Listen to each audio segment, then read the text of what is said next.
What up peeps?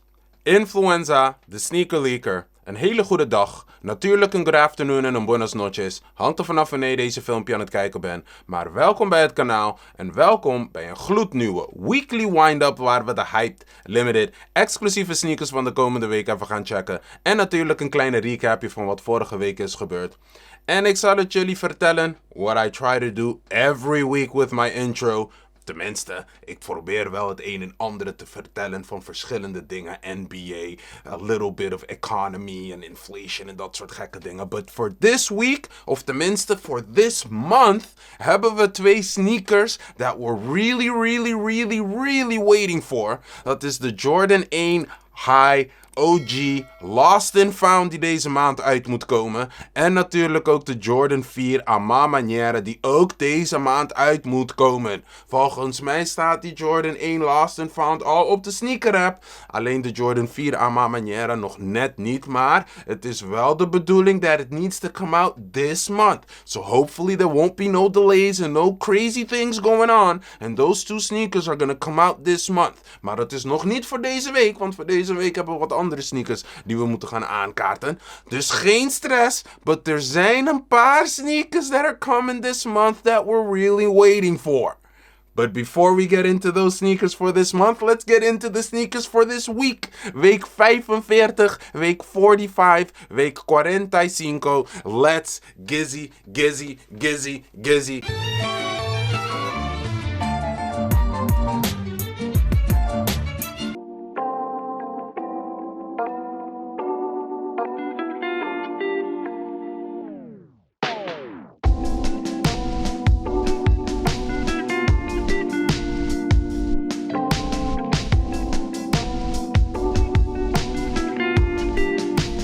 De Jordan 7 Trophy Room moet deze week uitkomen. En voor de mensen die niet weten wat Trophy Room is, dat is een winkel dat is opgericht door Marcus Jordan, one of the sons of Michael Jordan. We hebben al de Jordan 5 Trophy Room gehad. We hebben ook al dus de Jordan 1 Trophy Room hebben we. Misschien what was it like last year that sneaker came out. De Jordan 5 Trophy Room came out 2 or 3 years ago. Die babyblauwe en ook nog de rode versie van de Jordan 5. En nu komen ze met een Jordan 7 Trophy Room. De Jordan 7 is not the most wanted silhouette, vooral niet hier in Europa. In Amerika is er wel ietsjes meer animo voor, maar het moet echt specifieke kleuren zijn. Deze Jordan 7 is nog steeds apart, want de base of the sneaker, dus waar het de inspiratie van de Trophy Room 7 komt van de Olympic Game Jordan 7. En toevallig, I have like a 2004 version? Ja man, gewoon 2004 version, helemaal afgetrapt. Jordan 7 Olympic Games. En dan zie je dat de midsole van de sneaker is bijna of pretty much the same thing als de midsole van dus de Jordan 7 Trophy Room. Dan zie je ook aan de achterkant his number 9, which he wore in the Olympic Games. En natuurlijk, they won the gold medal in the Olympic Games in Barcelona in 92. Vandaar ook nog dat je die gouden accenten hebt en zo bij deze Jordan 7. En natuurlijk de American colors white, red en blue. Dat zie je ook weer terug in deze sneaker. Dus dit is de original Jordan 7 Olympic Games. Met de nummer 9 en de kleuren erop en zo. Jullie snappen het wel. Het is wel een beetje zwaar afgetrapt, but die nostalgie van deze Jordan 7 is nog steeds daar. Maar waarom heeft dus Marcus Jordan deze sneaker op deze manier uitgebracht? Want er is nog een andere verhaal, ook nog van dus de Olympic Games in Barcelona. Toen ze aan het trainen waren in Monaco was er the greatest game never seen happened in training in Monaco before the Barcelona Games in 92. Ik neem aan dat ik jullie niet hoef uit te leggen what the dream team was in 92. I mean, there was a collection of superstars bij die dream team. Just to name a few names, obviously Michael Jordan was there. Larry Legend was there. Irvin Magic Johnson was there. David the Admiral Robinson was there. Sir Charles Barkley was there.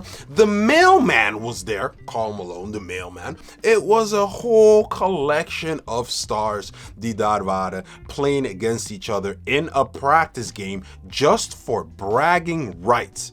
En natuurlijk, when people start talking about who the best player is and what the best team is, natuurlijk the old guys got separated from the youngins.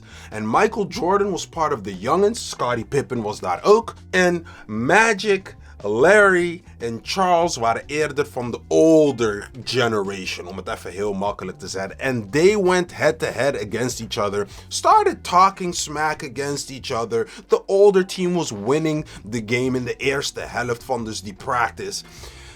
Totdat Magic Johnson een beetje te veel ging praten, omdat hij dacht dat hij nog steeds die guy was. And obviously, I mean, Magic Johnson is one of the greatest players to ever play. One of them. Larry Legend is daar ook één van. Charles Barkley is ook nog in the conversation, even though he didn't win a championship. Maar Jordan was just coming off of 2 titles. The first title, he beat Magic. And the second title, he beat Clyde Drexler of the Portland Trailblazers, die ook daar was. Clyde the Glide Drexler. I mean, het was echt serious business. En nu zit Magic Johnson te praten van I'm still the guy here. En jij bent nog te jong. En jij hebt nog niet alles meegemaakt. Ik was al daar geweest, dus ik snap het allemaal wel. En ik ben nog steeds beter dan all you little youngins. Waardoor Jordan dacht, ja, is cool. We gaan niet kijken wat er gebeurt. En natuurlijk, ik hoef niet uit te leggen hoe bad crazy Michael became. Alleen maar door die trash talking die daar was gebeurd. And just took everything over. And obviously they won the game. Waardoor uiteindelijk, through my recollection, hoe ik al die filmpjes heb gezien en de hele nostalgie van 92 had meegemaakt, ik ben bijna zeker that it was Michael Jordan that said at the end of that game or after the game. Larry and I were talking and Michael walks in and he says, "There's a new sheriff in town."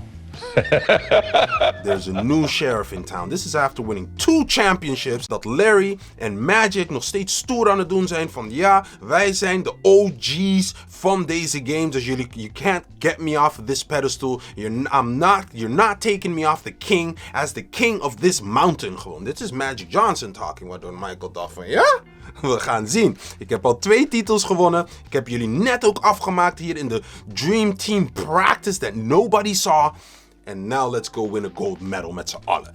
Which they obviously did because it was the greatest team ever assembled to this day. En dat zie je dus ook nog aan the back of the tongue of both these Jordan 7's. Dus over de linker en de rechterschoen van de Jordan 7 Trophy Room staat er New Sheriff in Town. Er is ook nog een datum aan de binnenkant van de sneaker. En dat is volgens mij June 22nd, 1992. Dat moet eigenlijk aankaarten de practice game that they had in Monaco. Where wat ik net allemaal heb verteld allemaal is gebeurd. Nou, volgens mij, en hoe ik het ook nog bij andere reviews heb gezien, is het dat het was niet in juni gebeurd, maar volgens mij was het eerder in juli gebeurd. Because that will bring the timeline good for when the Olympic Games happen. En ook nog met die strap aan de achterkant. I mean, this is een interessante sneaker. Het is sowieso een dope collector's item. Volgens mij, I don't know wat de oplagen ervan zijn, maar ik zie nu al op de resale market dat het iets doet. Dus maybe when the release comes, if there's a lot of sneakers, the price will go down. Maar in a year of so, just like the Trophy Room 5's and just like the Trophy Room 1's, die prijs is gonna shoot up. En ik snap het is nog steeds een Jordan 7, but this is a special Jordan 7.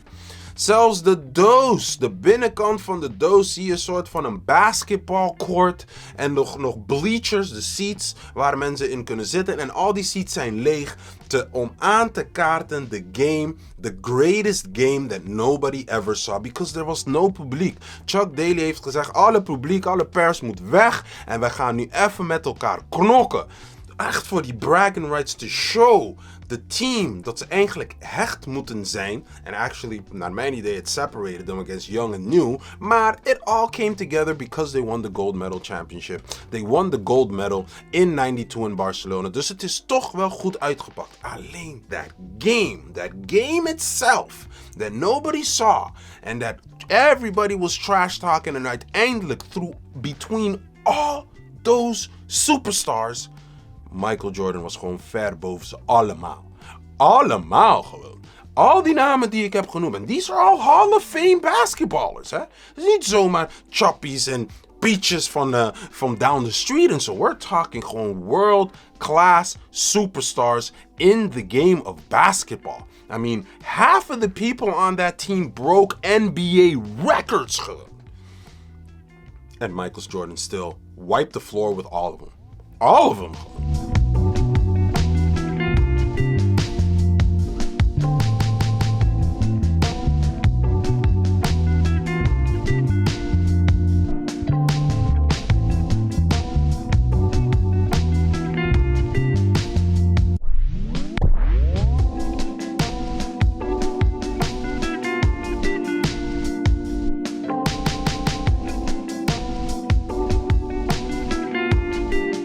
Gaan we verder met de SB Dunk Low Why So Sad.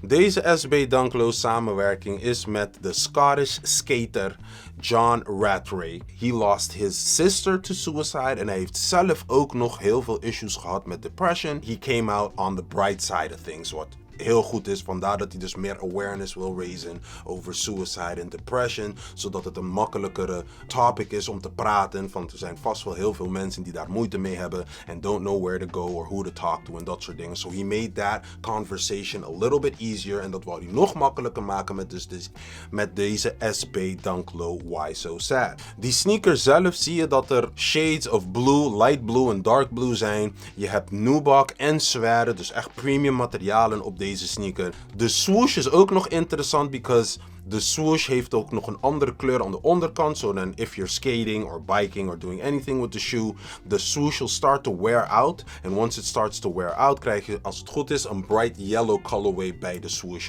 Om dus die change en de development ook nog aan te kaarten van your whole journey from coming out of depression or whatever problems you have that you need to work on it. Stay active. En dat is ook een van de redenen waarom hij het in een SB Dunk Low wou verwerken. Want hij vindt ook dus dat de more activity, the more sports, de meer dat je in beweging bent, dat helpt ook nog met your mental state. Wat ook een heel goed punt is. Het moet echt een easy break-in zijn, dus dat je het gelijk kan dragen. Het hoeft niet echt ingedragen worden een paar dagen voordat die sneaker soepel wordt. Omdat je dus nubuck en zware premium materialen hebt. And there's a translucent sole. En die translucent sole ziet er echt wel lekker icy uit. Maybe it's because to make stuff clear. Dus if you have a clear mind, dan is het niet zo snel dat je depressed kan worden en dat soort dingen. Vandaar denk ik ook nog dat hij dus een clear translucent outsole op de sneaker heeft gezet. Maar sowieso, de clear en translucent outsole op een SB Dunk Low is sowieso dope. Everything klopt, je hebt verhaal, sneaker is dope. Ik ken die guy niet, maar hey, more power to you. Hopefully you got out of everything you needed to get out of. En ik zie het weer terug in deze sneaker, want deze sneaker is gewoon one to grab.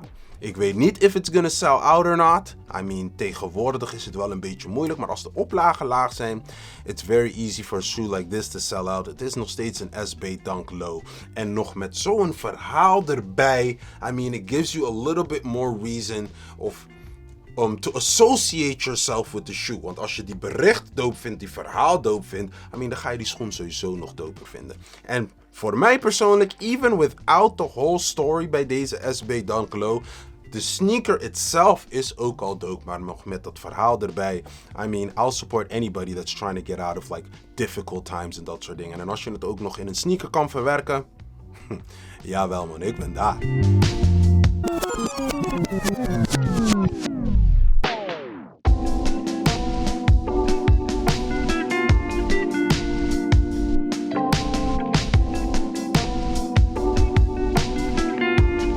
Dus dat peeps, dat was de Weekly Windup van week 45, 45. Laten we maar gelijk verder gaan met de recapje van week 44, because I got some things to say about that sneaker that came out last week.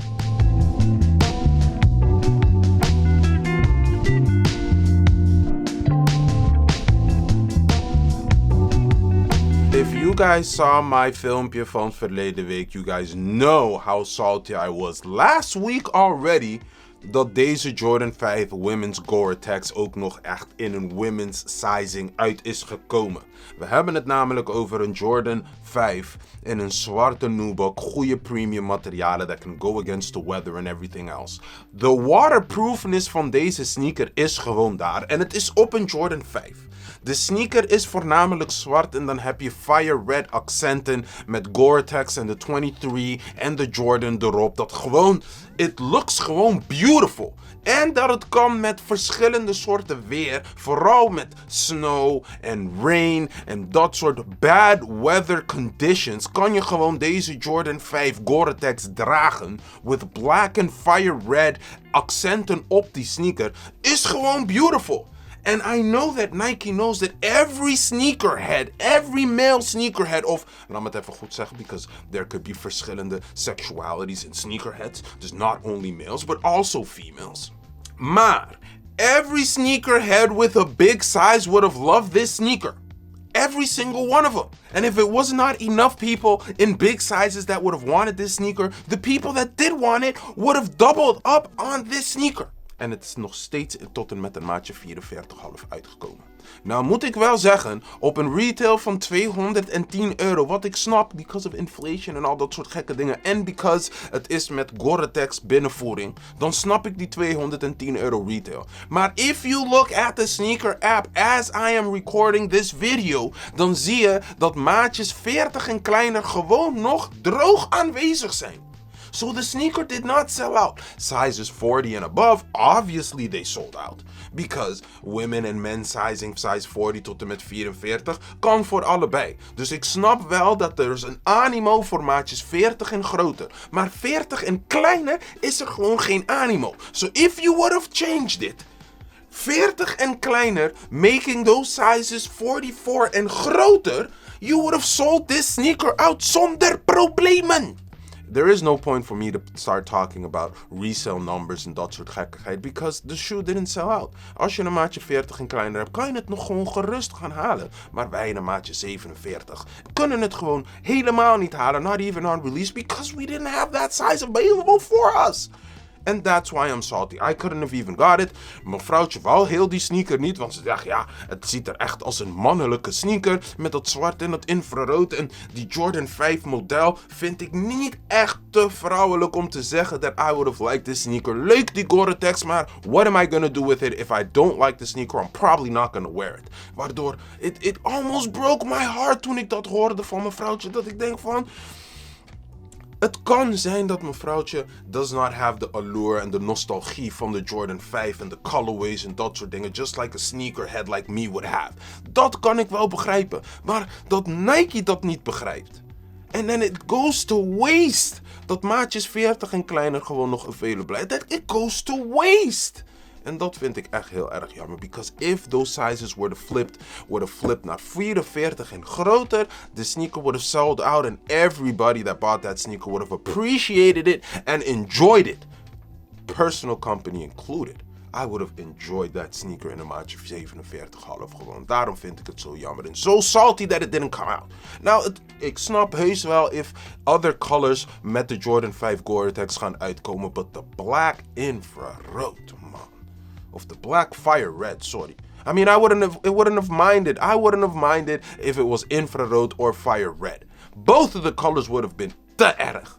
In een size 47,5 gang natuurlijk, maar dat is het dus niet. Dus ik hoop dat they might change it, dat er ook nog een herenversie van deze sneaker gaat komen. Ook nog met zwart, met of infrarood of fire red of iets in die richting. Ik hoop het. But if you come out with like a completely different colorway, dan ga ik het misschien ook nog jammer vinden. I mean, tenzij het is gewoon een white fire red versie of een sale fire red, like the off-white 5's in een sale colorway. Als dat ook nog eventueel in een Gore-Tex, well, maybe I'll be a little less salty. Maar alright now, ik ben gewoon very, very salty dat de sneaker gewoon niet in een size 47,5 gang is uitgekomen. En ik vind het echt jammer van Jordan en Nike. Because you guys know better. You guys know better.